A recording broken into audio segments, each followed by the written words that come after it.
What's going on, all my fantasy basketball fans? Today I'm going to talk about some players you should add via the waiver wire. I will talk about players who have long term value and short term value. If you are a manager that has been struggling with injuries, some players that have not lived up to the hype at which they were drafted, this one is for you. Welcome to The Score, Fantasy Basketball Podcast, where you get great advice on how to stay ahead of your competition here in these fantasy basketball streets. Now, the dopest analyst in fantasy basketball, Waiver Wire Queen.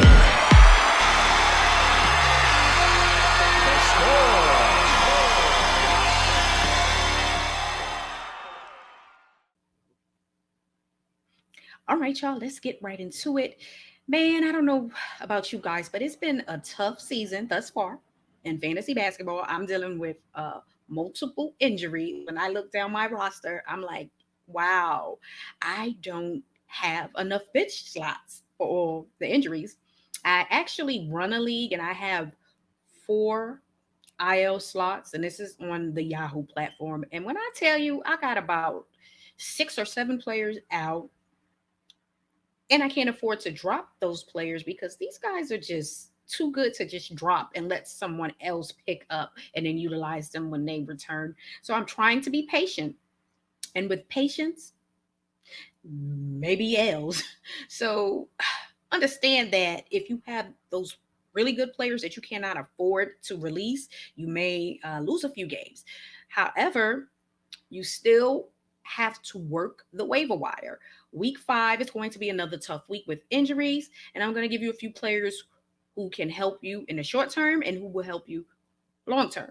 And I will let you know players have short and long term value. Make sure you hit that like button and subscribe to the channel to help make that channel grow. All right, y'all, let's just talk about it. I want to talk about it with you guys today.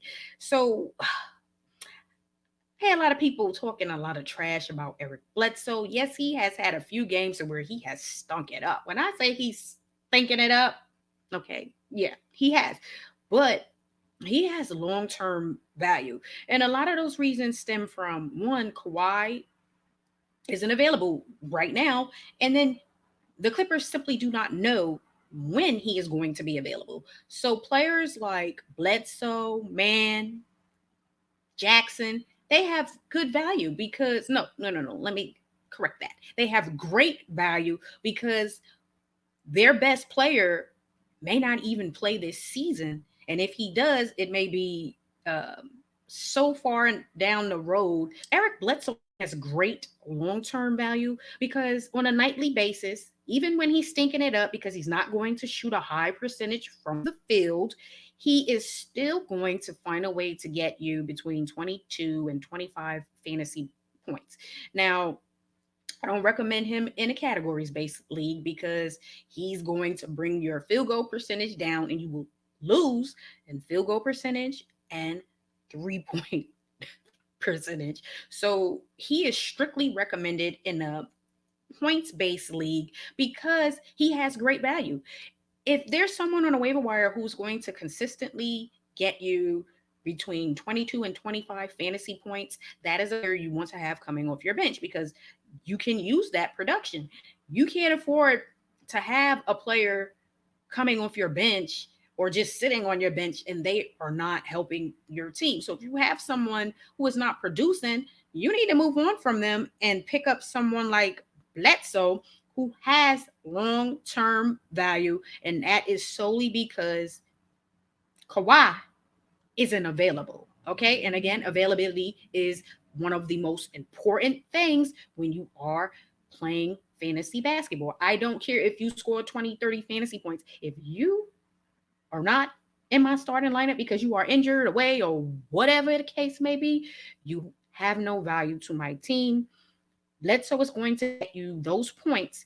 He is currently rostered between 37, 38%, and on most major platforms for fantasy basketball. So consider picking him up. He's averaging 9.9 points, little over 3.5 rebounds, and 4 assists, and he's going to get you one, maybe even two steals per game. So this is good value. Again, I stress that he is not good for a categories based league because he is going to bring down your team's field goal percentage and 3-point percentage, and you're going to lose both of those categories. So he is strictly good in a points based league and highly recommended, if nothing else, to have coming off your bench. Let's say, for instance, if you were a team that is now relying on Ricky Rubio to be your starter, you may want to consider having someone like Eric Bledsoe coming off your bench to help. And again, he does not have to be that guy every night.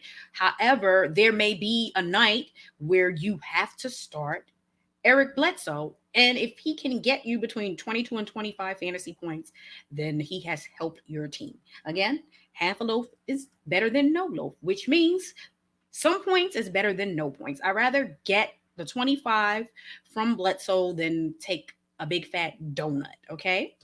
And we don't do donuts. Another player who is really starting to play well since he has returned from injury is Shake Milton. That is right. Guard with the Sixers. They have had a lot going on. You had Harris out with the whole COVID situation and Embiid out. Obviously, you all know what's going on with Ben.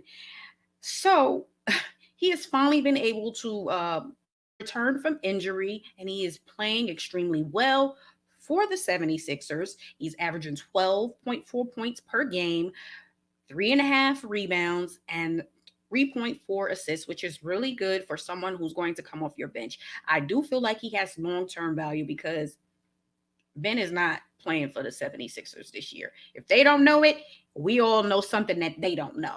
But he has long-term value unless they just end up trading Ben Simmons and they get someone and they acquire someone who is going to cut into his minutes. I do not see it happening right now. So he has great value for the foreseeable future. He's rostered between 35 and 36% on fantasy basketball platforms. So if you can pick him up and have him coming off your bench to help you on nights where you have players who are out due to load management, because we love load management, injuries, and any other situations that will prevent your guys from playing, then Milton is definitely a great option. He's going to get you between 20 and 23 fantasy points on a nightly basis, which is really good. And he is shooting 47% from the field, which is great. And we love it. So we love the consistency because he has been consistent since he has returned. And as long as he can stay healthy and they don't trade for someone who is going to cut into his minutes, he has really good long-term value. Now let's talk about Lugins Dort. Yep, love the steal and the score for the victory. That is what we love out here. He has great value. He's been playing well. He's a little dinged up, but nonetheless, he is showing that he brings consistency to the table, and that is something we need in a player coming off our bench, and a player who may potentially have to start for your team due to circumstances that you cannot control with your starters. So what he is doing for fantasy owners who have him, and for the Thunder, he is averaging 14.9 points per game, which is really good. He's getting over 4.2 rebounds, which is great. And he is averaging 1.9 assists, which isn't too bad, but that's not what we are getting him for. He has long-term value. I can see him playing well for the entire season. He's going to get you between 21 and 24 fantasy points, which is really good value coming off your bench. Again, remember, he can sit on your bench, and if you need him to start for a period of time because you have players out due to injuries and whatnot, he is going to produce. He can be slotted in the guard slot or the forward slot. Or if you have utilities, you can slide him into that position as well. So again, The only knock about him is he's only shooting 39.5% from the field, which isn't great, which means I would not recommend him for a categories based league because he's going to bring down your field goal percentage. And although he may get you 14, 15 points, it's still not good enough to really help you in a categories based league unless it's just a spot start. However, in a points based league, he's getting you between 22 and 24, maybe even 25 points, which is going to help your team. Again, we need those points. That is the most important thing. I don't care how we get the points. We get the points. I don't care who it's coming from. We need those points. We want those points, and we will pick up the players who we feel is going to help us get those points. And if he is available, pick him up. He's rostered in 42% of leagues, which means he is available. He's out there. Okay. I feel like his percentage should be much higher than 42%. He should be rostered higher because he is consistent. If you have a consistent player, you have a chance. It's the inconsistent players that start messing with your mind and have you wondering, what should I do? Should I start him? Should I bench him? And then once you bench him, then they go off and have a great game. But with Dort, you're getting the 14, 15 points on a nightly basis and at least 4 rebounds, which is good. So what you gonna do? Pick him up, pick him up, pick him up. That's what I'm talking about, y'all. And again, earlier this week, I released a video on players who are injured. So you go and check that video out. And if you have any players who are out and injured, some of these guys on this list will help you. Some of these guys for week 5 that you should consider picking up via the waiver wire is going to help you. So the players I'm recommending, pick them up. They may be able to help you based on the injuries and everything that's going on currently in basketball. Josh Hart has great value. Even in DFS, his salary is only $4,900.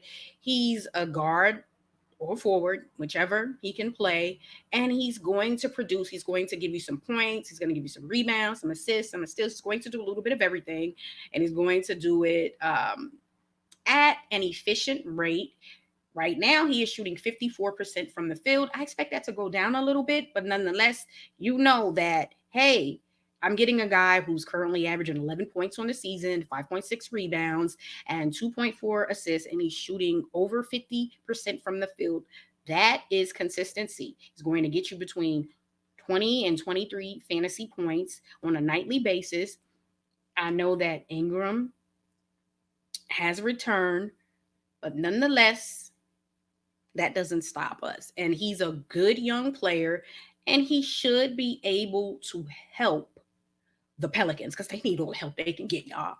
But we don't care about that. He can help us in fantasy. He's only rostered at 40 to 42%, which is low for what he can do. And the fact that he can play either the guard spot or the forward spot. He can play two positions. And if they want to go small ball, I don't know, maybe they put him at center. I don't think that's a good idea. But with the Pelicans, you just never know. But for our purposes, the fact that we can utilize him in 2 different positions, that's even better value. And the fact that he's going to be efficient when he's doing it, he is a player that you may be able to utilize, whether that is a head-to-head points or category-based league. He's a player that's going to shoot a high percentage and do a bunch of other things. He's going to do several different things, and he has great long-term value. So if you're looking for a player just to have on your bench to help you out, again, when Ingram was out, he was able to slide in there and help the Pelicans be competitive because they didn't win any games, but nonetheless, he's helping us out, and that's all we're looking at is help. Now let's talk about some great centers that you guys should consider picking up. Now Embiid is currently out because of the health and safety protocol due to COVID. We got Jacob Portal out, and he was having a great season, a career year. So we have to figure out who are we going to pick up to help us with these guys. Obviously, you probably didn't get an opportunity to pick up Andre Drummond because he was playing well prior to him getting hurt. So he most likely was rostered at a high rate prior to this news with Embiid. But nonetheless, there are other options that you can consider if you can't get Embiid. Mason Plumlee, center with the Hornets. He can play the center slot or the power forward slot. He's rostered between 58 and 60%. He's going to get you between 21 and 24 fantasy points. He's going to score some points, get you some rebounds. He's going to shoot a high percentage from the field. I actually picked him up in one of the leagues. I took over a team for someone, so I picked him up on a sleeper app. I'm playing on a sleeper app, and I picked him up, and he's helping my team out. So he's been able to help me here or there with injuries. So keep that in mind if you are looking for a center. I feel like he has long-term value because he's going to do this for the majority of the season. He is the starting center for the Hornets. So this is not just, oh, let's play him for 2 games. If he's going to be giving you at a max of 25 points, that's somebody I still want on my bench. If you are looking for rebounds and high field goal percentage, and you can't go with any of your top dogs in a categories based league, then he should be able to help you. Now, Thaddeus Young he's playing center, y'all. Never thought I'd see the day where Thaddeus Young would be classified as a center, but obviously this is a new era, a small ball, positionless ball, and yes, he is playing well. He is now rostered in over 55% of Yahoo leagues. He is still out there. That means I was able to pick him up to help me a night or two ago, and he is pretty much playing well. He's going to be efficient from the field. He's shooting 63% from the field. So that should tell you all you need to know there. He is averaging 7.6 points and getting a little over 4 rebounds per game, which is great. Now, this is just a short-term situation. Once Portal returns, then Thaddeus Young's value should decrease because they are in a rebuild and he wasn't playing much prior to that. So I expect him to go back into that role. So maybe they'll utilize what he's doing right now to showcase that, hey, he still has some great value, and maybe they'll end up trading him to a team. That'll be helpful. So yes, again, this is just short term. Daniel Theis is another good option to help you in spot starts. I don't feel like he's going to have consistent value. He's been a little consistent. They're in rebuild mode, and they have some really good players in, obviously, Christian Wood. So he can help you, though, on most nights. He's going to get you between 17 and 19 fantasy points. He is definitely available in over 74-75% of most leagues. He's averaging 9 points, a little over 4.5 rebounds per game, and he's going to shoot a high percentage from the field. That is really good. Another center / forward to consider is Hassan Whiteside. He has great value. He's a type of player who can come off your bench and damn near get you a double-double on most nights. He's averaging 7.3 points, 7.8 rebounds, and is going to at least get you a block. And he's shooting almost 60% from the field, which is really, really good, and that's great. And he definitely has great value in a category and points-based league because of the rebounds and the high shooting percentage. And I'm not saying he's someone you should start every night, because if you have someone like Joker, then obviously you're not going to be starting him every night. You're going to start him when he's off. But he's definitely a good option to consider and stash on your bench. Like, if you have consistent play from someone who's coming off your bench to help you, that's just all you really need to be consistent and compete at a high level every night and potentially make a push for the playoffs. Now, this is a stash. And when I say stash, this can go two ways. It can either be a good thing or it can be a bad thing. But nonetheless, someone else is considering this as well. James Weisman. Obviously, last season his playing time was a bit inconsistent. It was all over the place. I'm not sure the Warriors really knew 100% what to do with him. Do they? Can they use him? Obviously, they can. Best team in the league right now with an 11-1 record, and they are waiting for Klay Thompson and James Wiseman to return. Crap. That's crap right there. That's crazy, y'all. Nonetheless, he is rostered in about 50% on most platforms.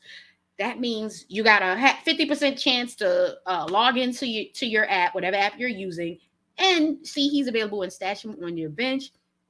Last season, he averaged between 18 and 20 fantasy points. He averaged 11.5 points and 5.8 rebounds.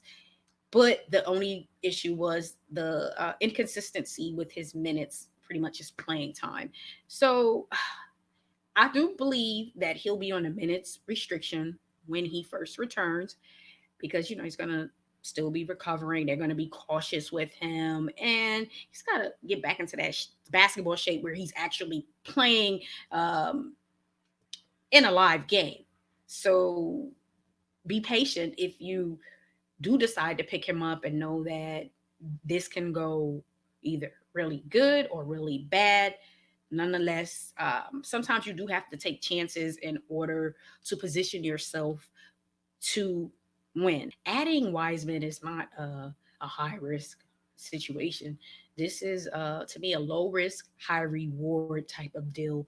So where if you do put him in your lineups and he doesn't perform, you can move on to some of the other guys that I mentioned. But see how they utilize him. Once he is cleared to play 40 minutes, which they won't play him at 40 minutes, but if you see that they're giving him at least 25 minutes on a nightly basis, then he is going to be at least 12 points, 6-7 rebounds, and shoot a solid percentage from the field. But you do want to see if they're going to give him the consistent minutes. And if you can snatch up Klay, which I doubt he's available, but if he happens to be available and you're able to stash him on your bench, there's an IL slot, then do so. And then let's talk about Bruce Brown really quickly. He is going to be inconsistent as hell, but nonetheless, he is still a good option in spot start. So this is not a player that you can rely on every night, but he is a player that you should be able to rely on some nights. You just got to figure the night out. No, he's averaging between 15 and 19 points, but he is a good ad if you are just struggling and need help. I mean, there are so many players who are out, and when you're looking on waivers and you're scrolling through and you're looking and you're like, oh my God, there's no one out there. And if he's out there and you just need him for say tonight or tomorrow or whenever his next game is, and you're needing that 15 to 19 fantasy points, then he should be able to get you that. And on a good night, he may get you 30, but it's going to be inconsistent for him. He is available in over 90+%. He's available, y'all. So you may scroll and see that he's available. And again, he is going to be inconsistent, but he is now in the rotation because of injuries. And then he is just one of their more reliable players. Well, I'll say this. He was one of the more reliable players last season. So let's see if he can get a bit more consistent because they need some help with the points, okay? They need more of their role players to step up. And he's one of those role players that has shown us that he is capable of stepping up and helping Harden and the great KD win games. And he may be able to help you on a night where you're looking for 15 fantasy points from someone. So consider him. And he's not someone I would say you keep on your roster. Okay. He is someone that you use and then you move on from him unless you see that he has started pushing 20 to 25 fantasy points on a nightly basis. He's a player that is only good for the night. Okay. Let's not make this a consistent situationship. This is one of those one night stands. Okay. You utilize him that one time and you move on from Brown. Okay. So just be wise and make those right decisions. All right, y'all. Thank you for tuning in. Make sure you subscribe to the channel so you can help the channel grow. And so you are staying ahead of your competition and positioning yourself to win every week and compete at the highest level. Make sure you leave any comments or questions you may have about anything fantasy basketball related. Also, if you are a fan of fantasy football, check out my channel, Waiver Wire Queen.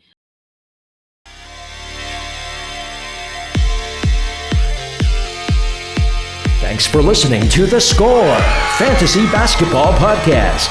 Be sure to subscribe to The Score for more fun and great advice on how to win at fantasy basketball. And if you've got comments or questions about The Score, send them to waiverwirequeen@gmail.com. The Score.